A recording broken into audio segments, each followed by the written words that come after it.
our system has taught us that we go to the doctors, we get our 2 minutes, they'll give us a drug, and life is good. Met practitioners making, high 6, low 7 figures in the systems, they're just done with it. Once you get back to this model where you can spend time with the patient, you can change a person, a couple, a family's lifetime, even generational trajectory.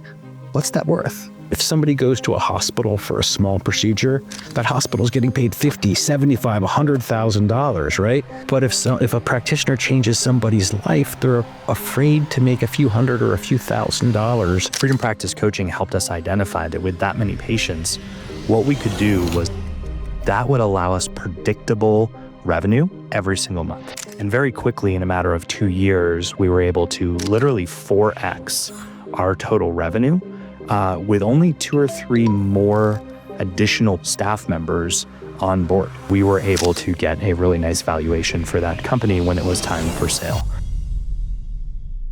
Welcome to the Freedom RX podcast. I'm your host for today's episode, Seth Conger. And today's episode is geared towards helping private practitioners rethink their financial strategies and their underlying business and revenue model to create scalable and sustainable practices. In this episode, the latest installment in our Practice Innovation series, we're diving into everything that you need to know about revenue models. Whether you're looking to grow sustainably, prepare for the future, or simply create more freedom in your life, this conversation is packed with actionable insights to help you reimagine what's possible for your practice. And I'm joined today by my guest, John Linton, who's the CEO of Freedom Practice Coaching. John has over 30 years of executive experience in early stage and high growth companies focused on healthcare, technology, media, and content delivery. And his portfolio includes the operation of various size companies ranging from startups all the way up to companies with the excess of $70 million in annual revenue. He's been responsible for investments and acquisition transactions in excess of $250 million across multiple business segments. He currently sits on multiple boards across multiple industries, and he is the CEO of Freedom Practice Coaching, Viability, and Aptogenics. John, welcome to the show. Thanks for being here with me today. Thanks for having me, Seth. So, what is the first area that we approach with any business when they come to us at Freedom Practice Coaching? The first area is really simple. Do we have a business model that works? So does it have revenue and does it have income? And can we predictably project that that business will be successful? So too many businesses start out without a business plan that will lead to success. It can never succeed. So we've got to understand why we're doing what we're doing and what the results are going to be. What are some common revenue or business models in healthcare? So healthcare, there's a lot of different business models, but they can generally be classified in 3 main categories. The first is fee for service, and that's, whether you're taking insurance that's, getting reimbursed on a service that you've performed, whether it's a cash pay model where you're getting paid for a specific encounter. That's kind of the traditional model, right? That was, really popular, still very popular. But business models that worked 50 years ago don't necessarily work today. And that fee-for-service model, particularly the insurance model at the primary care level or what have you, right, has gone through a lot of margin compression. And when back in the 70s and 80s, a primary care doctor could just hang out the shingle, they have a successful business model because reimbursements and payers paid appropriately for the value that they were delivering. So that's a very popular model. It is the pervasive model, throughout the country today. It's been largely taken over by the healthcare systems, but a lot of smaller practitioners are still on this model. We also have the package model, and package model is gaining a lot of popularity. Package model is where you're helping patients on a specific course of care or a programmatic approach. So they're generally, 3 months, 6 months, 12 months, but this course of care is a comprehensive, all-inclusive solution where the patients know their investment and they can invest in a specific outcome. It's not, I'm going to come see you 10 times. It's, I'm going to do what's necessary to receive this desired outcome over this period of time. And programs have been, especially in proactive care, have been taking off over the last 5 years. And third and finally, there's the membership model, and that has a lot of different instances in our system today.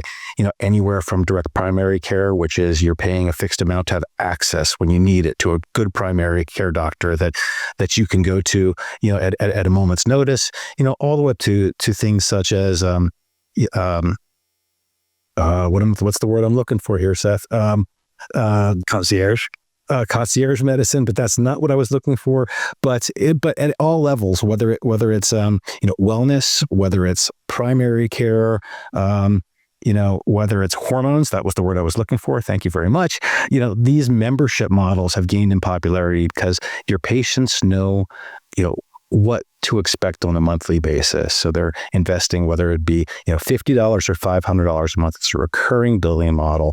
It allows them to get the service they need without thinking about it, and it allows the doctor to have a steady, predictable income over time. And then there's this fourth little category that I'll call the hybrid category, and that's the mix of any of these up top. Some fee-for-service models have evolved to include memberships. Some have evolved to include programs, and then there's others that have programs and memberships. So you can mix and match these, anyway in today's environment.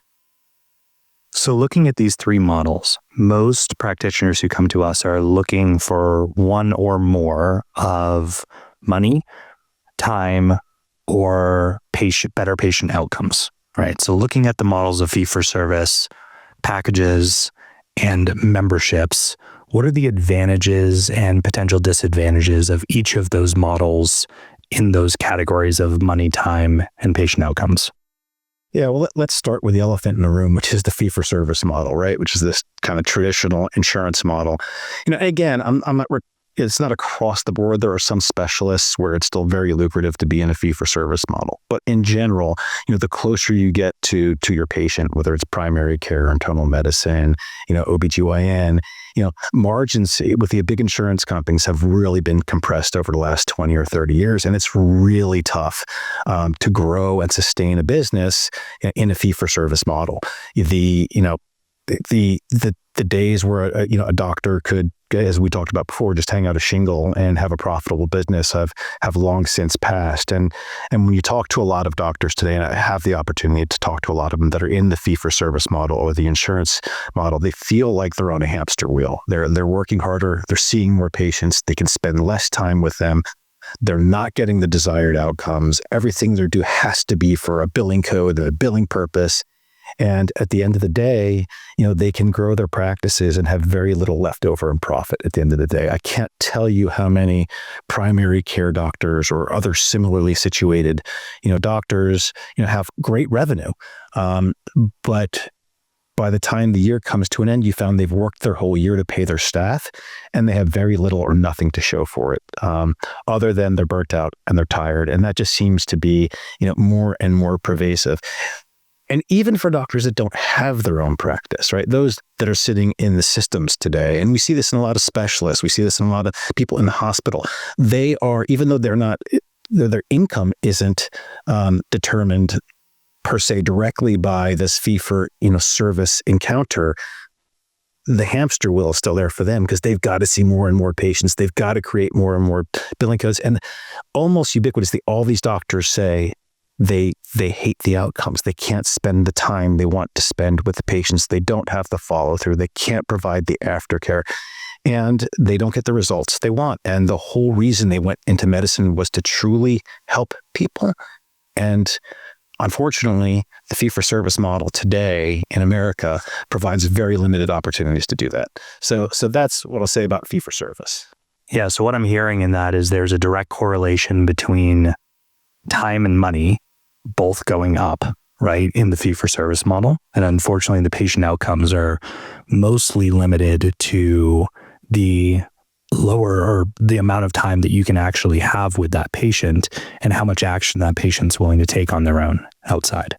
Yes, and we can go down the rat hole on this, but yes, or the rabbit hole. But not only is it a hamster wheel for practitioners, but it's also a hamster wheel for patients. So we have created this system where the patients are dependent on 5, 8, 10-minute encounters where they get their prescription. There's no patient accountability because our system has taught us that we go to the doctors, we get our 2 minutes, they'll give us a drug, and life is good. And we all know, without spending the next 3 hours on that, which we could do, why that isn't the best thing for health in America. So let's talk about packages, also known as programs in some ways. Packages and programs. How does that function for the owner's time, money, and patient outcomes? Yeah, so let's create just a distinction, just so we make sure that we're talking about the same things, and everybody that's listening here understands it. There's a difference between bundling services, like you get 10 visits for 90% of the cost of one visit. That's nothing more than fee-for-service discounted. That is not really a package model. A package model or a programmatic model is a solution-based approach where a patient is making an investment. They have a problem, a pain point. They're looking to have that acute phase of that pain point, dealt with over a period of time. They're making an investment in their health. And the practitioner can set up the processes and systems to give that patient the time they need, whether that's the practitioner's time, the staff's time, or external resources to help them achieve that outcome. So since you have a patient that's invested, since you have a practitioner because of that investment that's not based on these margin compression services that are being driven by the insurance companies, they have the ability to provide the time and care that they really need to get the desired outcome. And what we've been seeing from practitioners that have implemented the programmatic or package model is just the outcomes, the patient results, their independence for their own health has just been so much greater for the patient and more satisfying for the practitioner. And the practitioner can actually work less, spend more time with the patients, have a healthier business with, that helps them achieve the value that they're providing to their patients. So they no longer have to worry about, am I going to squeak out a marginal profit? But they're going to get paid to deliver this value. And honestly, they need a lot less infrastructure to do it. So they have a lot less moving parts. And as we all know, no offense to most doctors who are listening to this, but doctors and being an entrepreneur don't always go together hand in hand. So simplifying that model, right, is really a great place. So doctors don't have to focus on managing the business, or they have to focus less on managing the business. And the program model is really great for that. It helps doctors thrive, and it helps their patients, really have positive, phenomenal outcomes. That's great. And how about the membership model? So the memberships model is great as well. Again, we have a scenario where patients are coming and they're willing to invest in their healthcare for either access, or they're investing for a superior service. But what they're really investing in is the ability for the practitioner to spend time with them. And this is on a consistent basis. And often you'll see the program, model or package model coupled with a membership model once somebody achieves their outcome, almost like a maintenance plan. So like you get with your car, right? After you go to the mechanic, which would be the program, right? You got to keep changing the oil, and they'll have a membership on the back end of programs. And other practitioners like, having this program model this membership model as the foundation for the practice. So it's more patients, paying, a fractional, portion of their annual care on a monthly basis. But that allows the practitioner to have predictable income. It takes the pressure off as far as what do I need to do next month. And it allows the practitioner to spend the time with their patients, provide that quality of care, and not be held hostage to CPT codes or ICD-10 codes. That's great.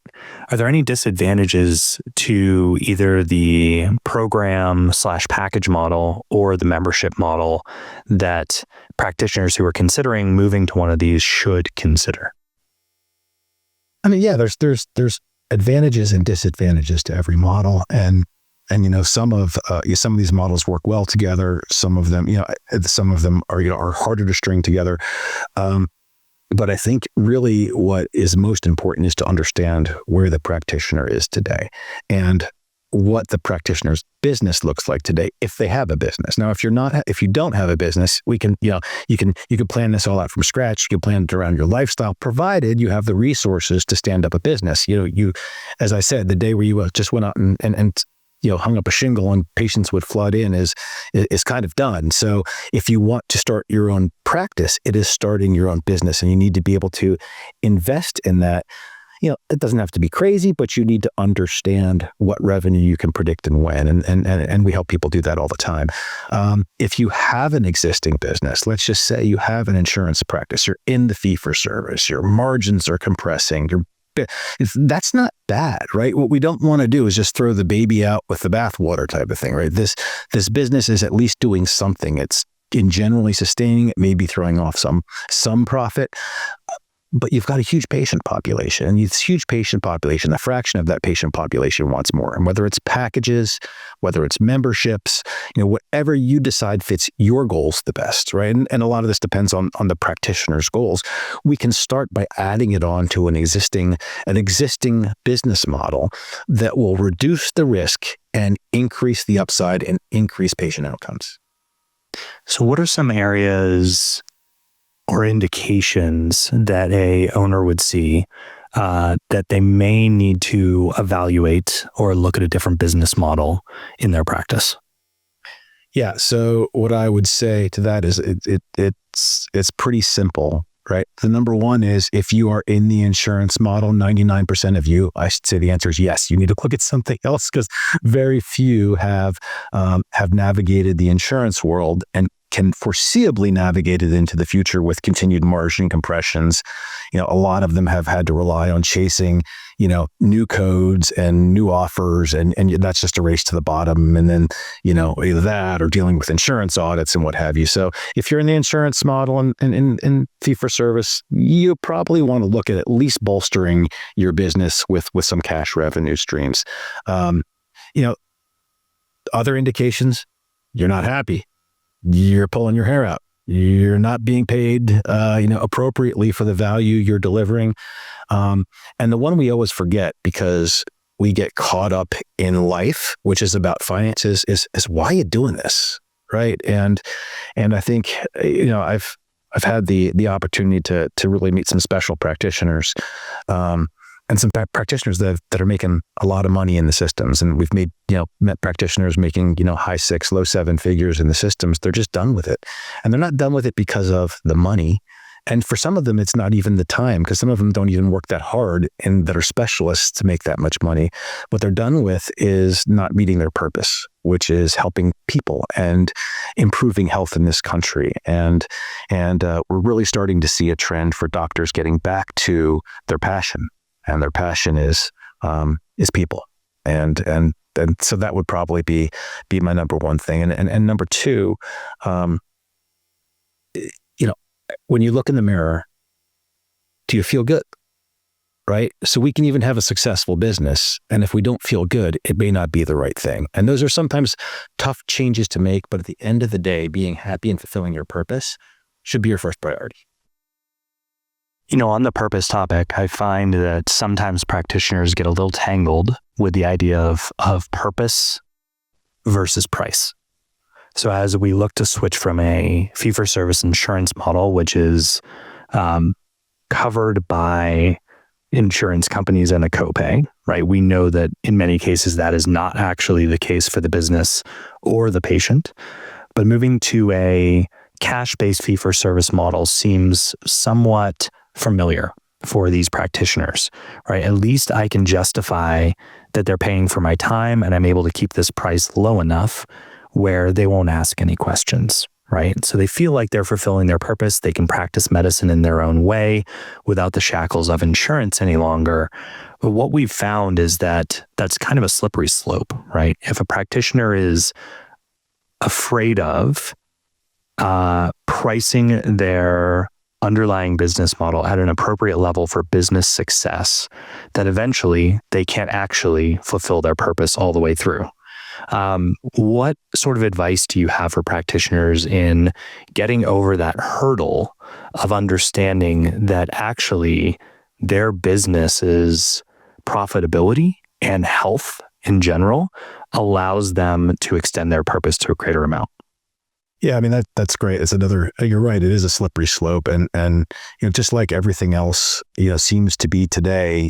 Our healthcare system is relatively polarized. We look at things as good and bad, right? So if we're out there living our purpose, trying to help people, we see the big systems making all the money, and we say, oh, money is bad, but I'm on mission, so I can be poor and take care of people, and that must mean I'm on mission. But that's not what it means. I mean, to be on mission, to me anyway, and I'm not suggesting anybody else's viewpoint of this is incorrect, but our doctors, our practitioners in this country are our best and brightest, or they should be our best and brightest, right? And they should care. And the only way to keep that continuum going is that people can make an appropriate living doing that. And they should be able to be recognized by the fruits of their labor, financially, as well as fulfilling their purpose.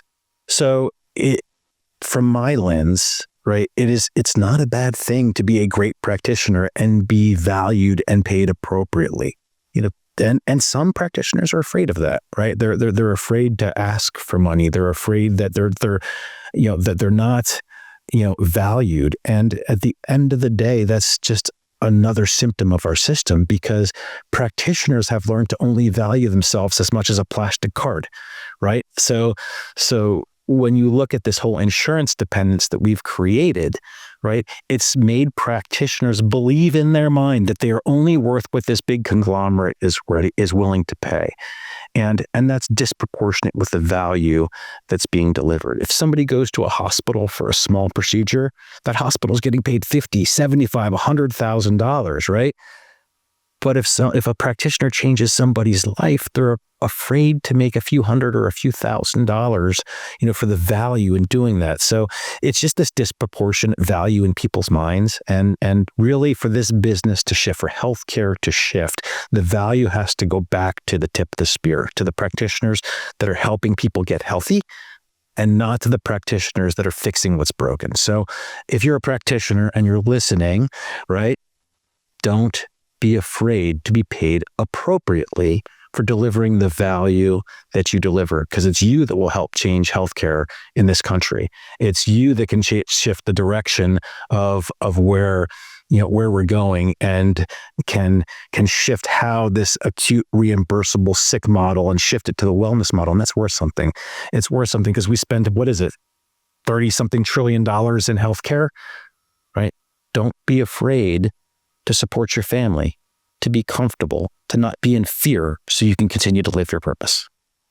So pulling on that thread a little, are there ways that practitioners can track what value they are providing, or the outcomes that they are providing those patients, so that they can get a feedback loop to prove to themselves that what they are charging is accurate for the service they're delivering?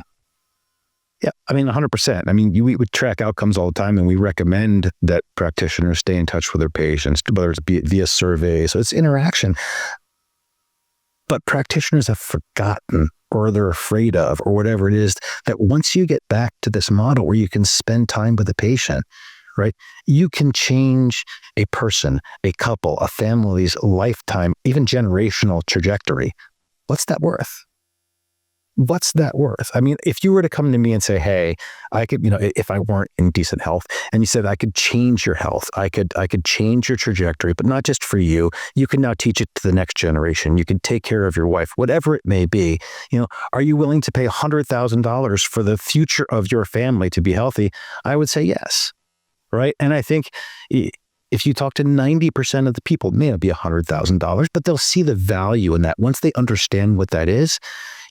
Is it worth getting, a little less expensive car than whatever it is? There's substantial value there. And we're not even suggesting that they try to extract that value, but the value that they are providing is significant, and people are willing to invest in their health, in their family, and that's where we need to go to get back to America's roots and to make this country healthy again.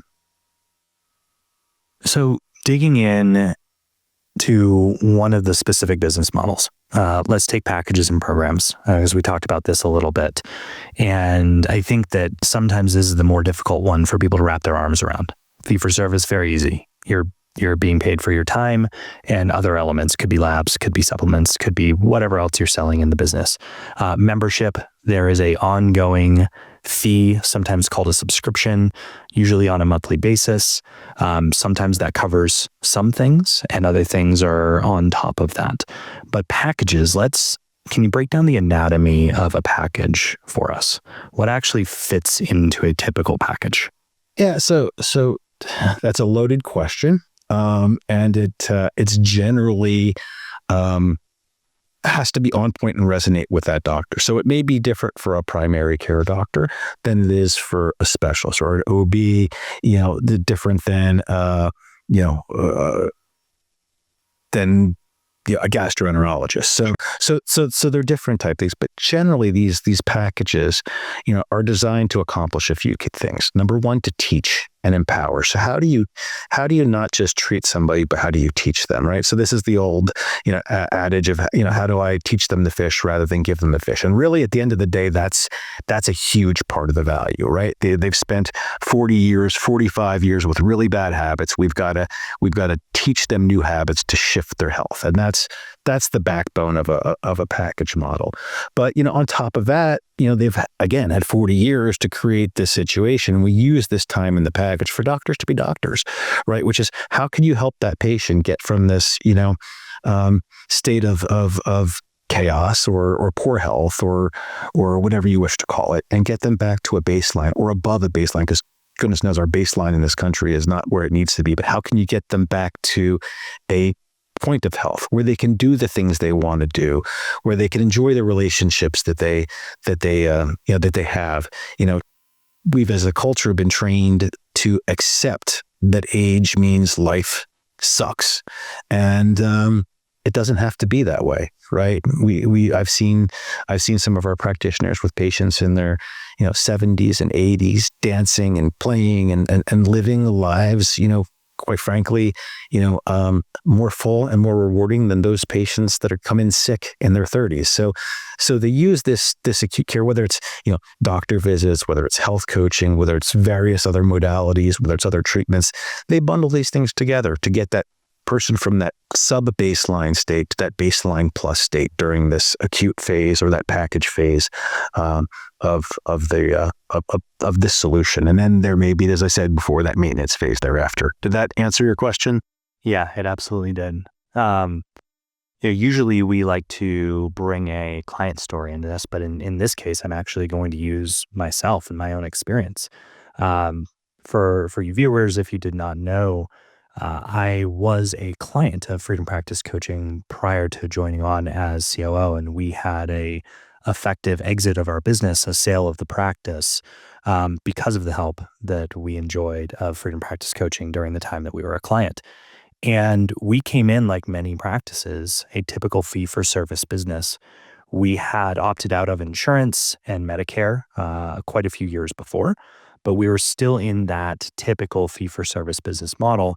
And our patient panel had grown to almost over 10,000 patients over the previous 10 years, which is really interesting because we weren't seeing 10,000 patients a year. In fact, we had no idea when those patients were going to come back into us. We were at the whim of them calling and booking an appointment and then seeing what this week would look like. And so almost every week, we were just trying to predict who's going to show up and when and for what. And it was a really interesting model. And so Freedom Practice Coaching helped us identify that with that many patients, what we could do was actually move to a membership first and develop a membership for those patients who wanted to continue to see us. Sure, there were additional costs on top of that membership, but that would allow us predictable revenue every single month. And our goal was to bring that to about 1,500 patients under membership, because we knew that that number would cover all salaries, all operations and general and administrative costs, anything else, so that we could actually cover ourselves and know that we had predictable revenue coming in. And then on top of that, what we moved to is any new patient would come through a program or a package. Those packages were defined very specifically for the type of patient we were seeing, whether it was hormone replacement therapy or even cognitive decline. We had different packages built out for that. And very quickly, in a matter of 2 years, we were able to literally 4x our total revenue with only two or three more additional people, staff members on board. It was incredible. And what that also did was it pulled the owner founder of that, who was my father in law, pulled him out of the seat of being fully responsible for all referrals, all new patients, and all care of those patients, and diversified that out across multiple other practitioners so that we were able to get a really nice valuation for that company when it was time for sale. And so I'm firsthand experience of what it looks like to transition over. Now, some people would be very afraid of going from 10,000 patients down to 1,500. But what I can tell you is it was absolutely incredible the time and attention we could pay to those patients, that we could track their outcomes, that we could be predictable about taking proactive action of getting them into the office rather than just waiting for them to call and show up whenever they felt like it. So their outcomes became significantly better. Our ability to communicate that and gain more referrals and new clients that came in was absolutely huge. And really, it came down to the change in the underlying business model first and foremost before any other change in the business. So we do this every day, right? This is what Freedom Practice coaching does, is it helps businesses at a foundational level either start a practice with the appropriate business model that is meaningful for them and their purpose, or transition their business model depending on what type of practitioner they are, what their goals and vision is for the future. So, John, any other thoughts there on the underlying business model, or even when is it time to add an additional business model, such as programs and membership, and how can the practitioners determine that? Yeah. So again, we'll get to that in a second. I'd like to just go back for a second and just share really quickly, a few other stories of practitioners, because people find themselves in different situations, right? So, I'll just share a few basic ones, give you one example. I'll leave names out of it. We had a client who was a practitioner. She had, I think it was seven docs working for her, total of 45 employees. Revenue was well over $500,000 a month, in the fee-for-service model, predominantly insurance reimbursement. She was making less than 100 to $150,000 a year in that model. She decided to add programs. So she actually opened a whole separate section of the practice, distinguished it, staffed it. It was staffed, I believe, with 5 people. Within a year, right, that part of the practice generated a significant portion of her overall revenue with patients that desired this from the insurance practice. So the one fed the other. And at the end of the day, the package, portion of the clinic, I believe it was almost doubled her net income and her satisfaction. So she named them differently. So there were 2 different listings. So you could look at the patient reviews, and the patient reviews on the package side, where they were focusing on outcomes and spent the time with them. I believe it was a 5-star review across the board. There may have been one off there. I don't recall specifically, but that compared to her primary 2-location practice, which was, by the way, considered the best in town for integrative care, was in the high 3-star, low 4-star, ratings, because you have to push so many people through it to even get by. So for her, that was the right time and to add a new model. For others, it's very different. We have, 2 other practitioners that were happy in a practice, and they decided they wanted to just get out and start their own thing. And the package model was the way that they went. And because the package model allows them to spend time with patients and to get paid the value, that they're delivering, they were profitable from literally the first month, which was fantastic. And they're living the life they want to live right now. I think they're working a 3 or 4 day work week. They're delivering, the solution to their patients. They're getting phenomenal outcomes. They're really well recognized, in their area, and they're the new leaders of healthcare in this country. So, whether you have a fee for service model, whether you have a package model, whether you have a membership model, if it's not giving you what you need, if it's not serving you financially, or it's not serving your purpose, I strongly suggest you have your practice looked at and figure out, what does this mean both to me? And if your goal is to exit, what does it mean in an exit? Or what does it mean if you're going to hand it down to the next generation? Everybody's got a different purpose, right? So we've got to understand what the goals of that particular owner are, and how do we structure a business to serve their needs. That's great. That's a really great story.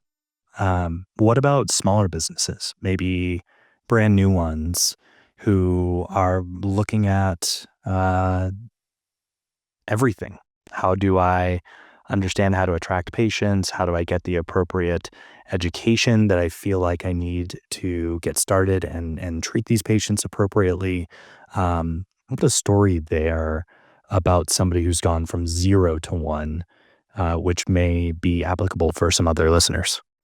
Yeah, so I'll give you a story there, but if you're looking to start a brand new practice and you're a medical practitioner, my heart goes out to you, because this is a tough environment, right? It's systems have gobbled everything up. They have the billing down, and it's the traditional system is stacked against you. So you've got to think outside the box. If you start an insurance fee for service model, I'm not telling you can't succeed, but it's very, very challenging to succeed.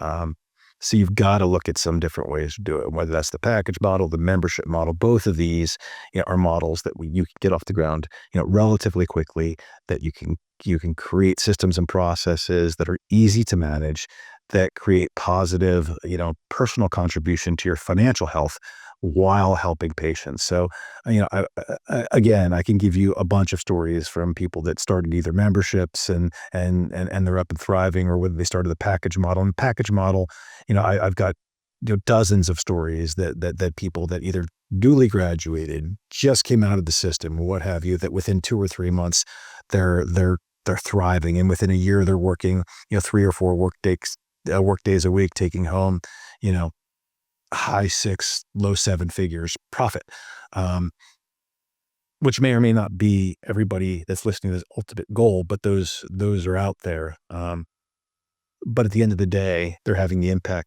they wanted to have, and it's not easy. It's not for everyone. Starting a business, starting a practice in this world, does have its challenges, and it requires work. Um, it's not fire and forget, so it's not for the faint of heart. But if you're willing to put the work in, there are models that are hugely successful, that not just deliver financial rewards, but are rewarding in your contribution to society and to really changing people's lives. I love that. So, John, what I've taken away from this conversation is really, number one, the practitioner really needs to understand their purpose, right? And really take some time to define, what is that? How many people do they want to help? Um, Kind of breaking down the categories of money, time, and patient outcomes. What do they want to achieve across the board from that? And then number two, what is the appropriate business model that is going to help them achieve that purpose and those goals in the most seamless and sustainable way, right? We've heard a lot about the different models in here.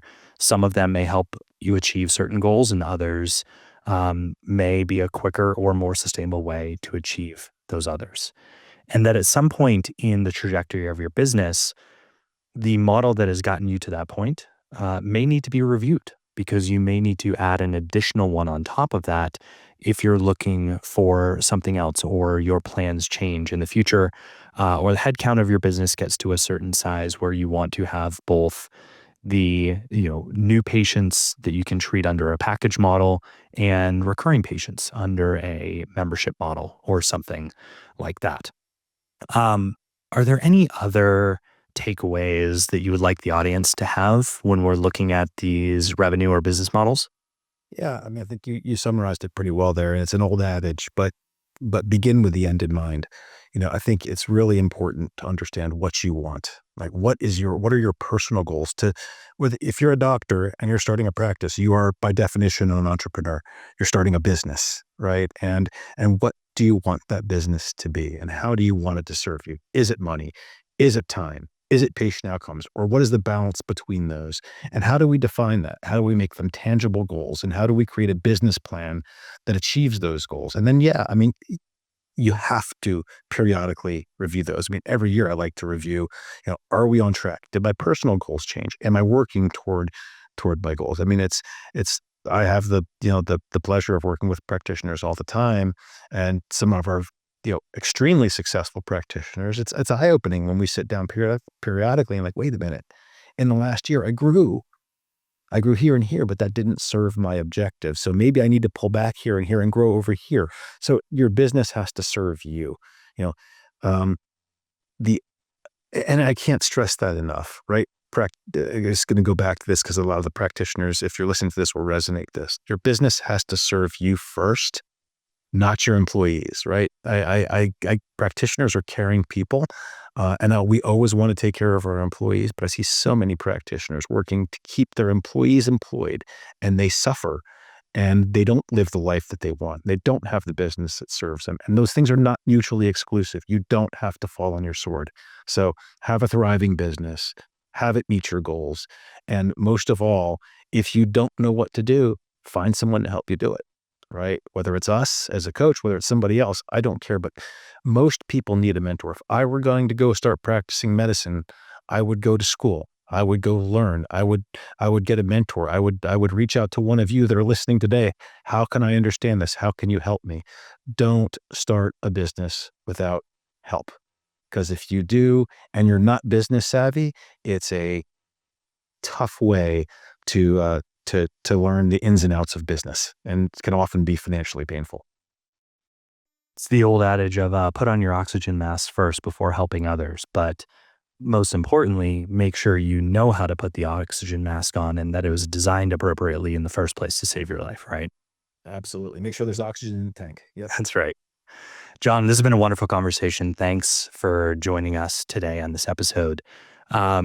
We encourage you listeners to share your experiences or questions. You can either email us at marketing@freedompracticecoaching.com or just put your experiences and your questions directly in the comments wherever you are listening to or watching this episode.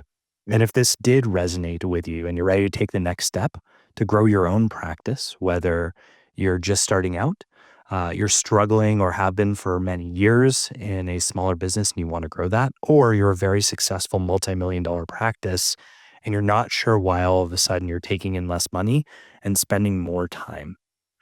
You can click the link in our video description or head to freedompracticecoaching.com and book a strategy call with our team. The initial practice assessment is completely free. We'll identify where you are and help give you strategies of how to get to that next step. So regardless of whether you decide to work with us, we'll provide at least 2 to 3 actionable steps that you can take now to help you reach your goals later. Plus, subscribe to us. If you're listening to this on your preferred podcast platform or watching it on YouTube, subscribe below and be the first to know when we release new content. Thank you so much for listening. Have a great day.